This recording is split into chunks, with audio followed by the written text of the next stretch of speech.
अस्सलाम वालेकुम। उम्मीद है आप सब लोग खैरियत से होंगे। आज हम आपको खुशखबरी सीरीज़ की 5वीं एपिसोड में वेलकम करते हैं। वीडियो स्टार्ट करने से पहले मैं बात करना चाहूँगा थोड़ी हमारे यंगस्टर्स के बारे में, जो कि आपके घर में भी होंगे, इर्द गिर्द होंगे, जो कि बड़े डिसार्ड हैं कि भाई जॉब्स नहीं है, बिजनेस अपॉर्चुनिटीज़ नहीं है, कहाँ जाएँ, बाहर जाने के चक्कर में लगे हुए हैं, एजेंटों को कांटेक्ट कर रहे हैं कि भाई हमें बाहर भेज दो। बाहर तो वैसी नौकरियां नहीं है, कोरोना ने तो पूरा का पूरा सिस्टम ही धर्म भरम कर दिया है। बल्कि आपको अंदाज़ा नहीं है, पाकिस्तान में इस वक्त भी हालात जो है ना बिल्कुल नॉर्मल चल रहे हैं। बाकी दुनिया में देखें ना, हर जगह पूरा यूरोप, अमेरिका सब लॉकडाउन में बैठे हुए हैं और हज़ारों जॉब्स, दिन की हज़ारों जॉब्स ख़त्म हो रही हैं। तो भाई अपने ही मुल्क में बहुत अपॉर्चुनिटीज़ हैं। पाकिस्तान में 22-23 करोड़ की आबादी है। आप कुछ भी करेंगे, एक तो हम ना सिर्फ जॉब के चक्कर में लगे रहते हैं, बस जॉब मिल जाएगी।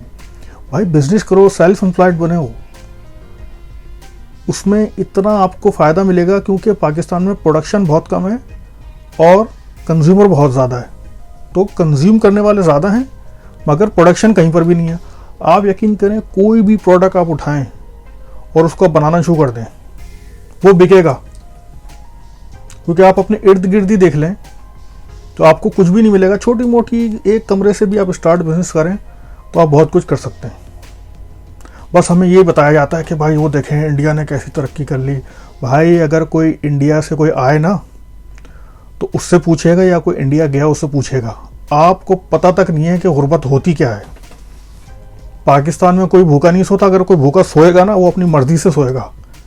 मगर अल्हम्दुलिल्लाह हर शहरों में ऐसी तंजीम काम कर रही हैं, ऐसी NGOs काम कर रहे हैं। 2 नंबर वाले NGOs नहीं, जो कि बाहर से पैसा लेके और खूब मुल्क की ऐसी तैसी कर रहे हैं।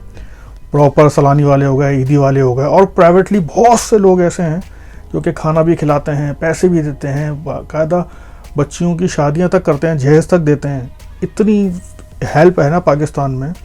और अभी रिसेंटली कुछ लोग इंडिया से भी आए थे, वो क्या कह रहे हैं कि भाई पाकिस्तान में तो बड़े मज़े हैं यार, आप लोग ऐसे रोते रहते हो, आप ज़रा इंडिया आके देखो, आपको लग पता जाएगा कि गुर्बत होती क्या है।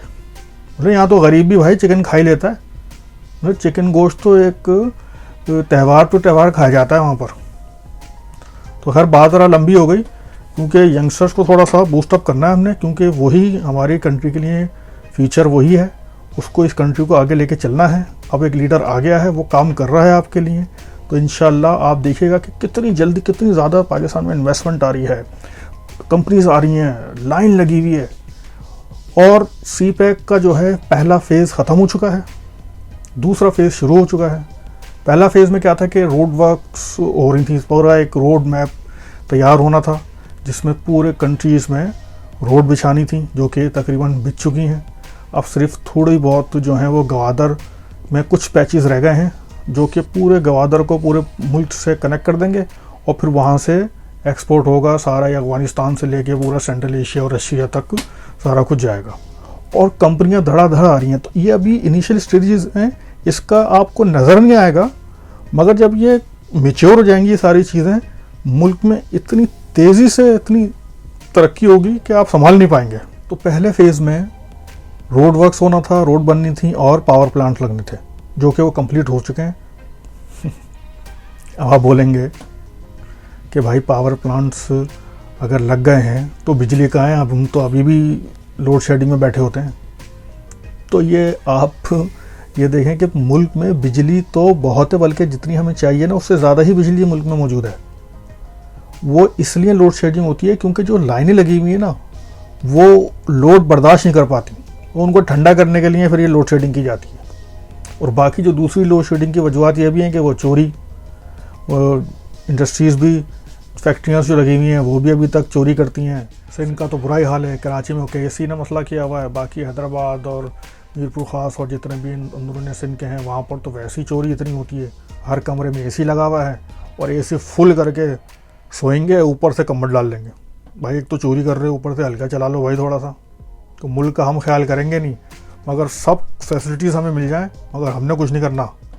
भाई अगर चोरी कर ही रहे हो तो थोड़ा हल्का हाथ करके रख लो, थोड़ा सा हल्का चला के कमरा ठंडा हो जाए, इतना तो कर लो। फुल चलाया हुआ है, अच्छा छोड़ के फिर नहाने भी चले गए, बाहर घूम घाम के भी आ गए, अच्छा भाई मैं कुछ बाहर काम से होके आ जाऊँ, तो AC तो बंद कर दो।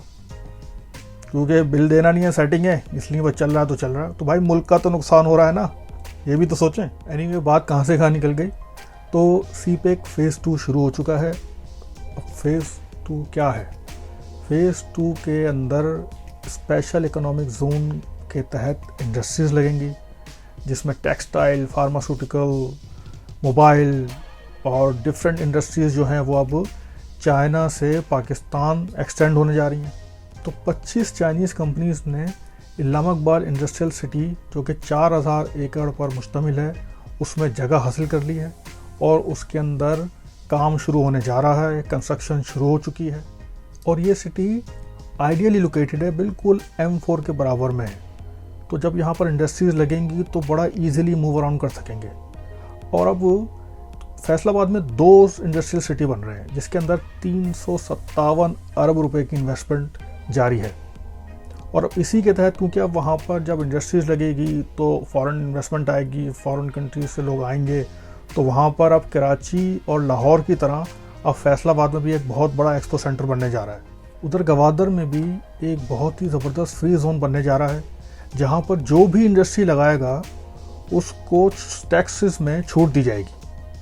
और अब वहाँ पर 22 फैक्ट्रीज़ लग रही हैं, जिसमें से 8 का काम मुकम्मल हो चुका है और बाकी का काम तेज़ी से जारी है। अब अंदाज़ा करें, ये काम 7 साल पहले हो जाना चाहिए था, मगर हमारे ये नाजू भाई बिल्कुल ढील डाले, दिल के दुलारे, इनको तो बस कोई इंटरेस्ट तो था नहीं मुल्क से, बस नोट दिखाओ तो मूड बने, बस ये था इनका काम, बस नोट कहीं से बनना चाहिए, मुल्क तो जाए भाड़ में। तो इन्होंने इतना स्लो काम किया कि ये जो फैक्ट्रियाँ जो लगी हैं वहाँ पर, ये 7 साल पहले लग जानी चाहिए थी। चाइनीज़ भी जो है ना तंग आ गए थे कि ये क्या है ये। बहरहाल अल्लाह अल्लाह करके ये इनसे जान छूटी, अब ये फैक्ट्रियाँ लगना शुरू हो गई हैं। और हाँ, गवादर के लोगों के लिए 2 बड़े अच्छे काम होने जा रहे हैं। एक तो 300 मेगावाट्स का पावर प्लांट लग रहा है, जिससे पूरा शहर जगमग हो जाएगा। और 12,000 गैलन का भी एक प्लांट लग रहा है, जिससे समंदर के खारे पानी को मीठा किया जा सकेगा और वो सारे शहर में यूज़ होगा। तो बलूचिस्तान को जो शिकायतें थीं वो भी उनकी पूरी हो जाएंगी और एक उनको बेहतरीन शहर मिलने वाला है, जहाँ पर भरपूर फॉरेन इन्वेस्टमेंट होने वाली है। तो भाई यंगस्टर लोग तैयार हो जाओ, पूरा मुल्क अब जो है ना वहाँ पर हलाला होने जा रहा है सब।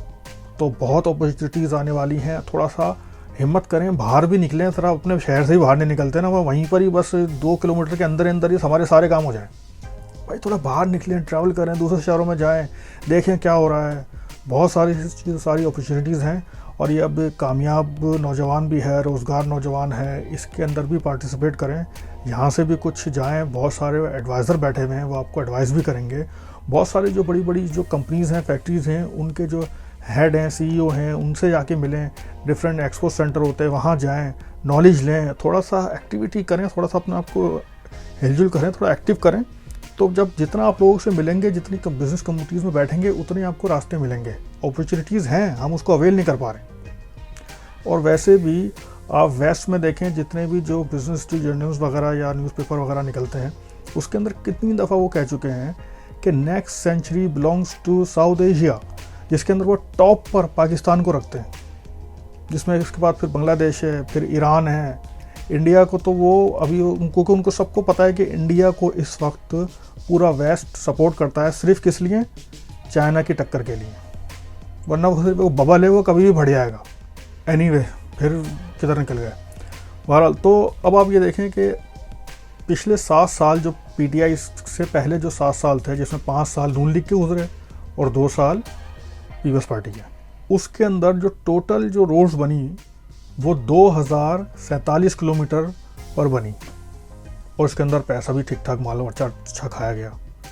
अब ये लास्ट जो PTI के जो दौर गुजरा है अभी, जिसके 2.5 साल ये तकरीबन हुए हैं, उसके अंदर इन्होंने 6118 किलोमीटर का जाल बिछा दिया है, और जिसमें मोटरवेज और हाईवेज शामिल हैं।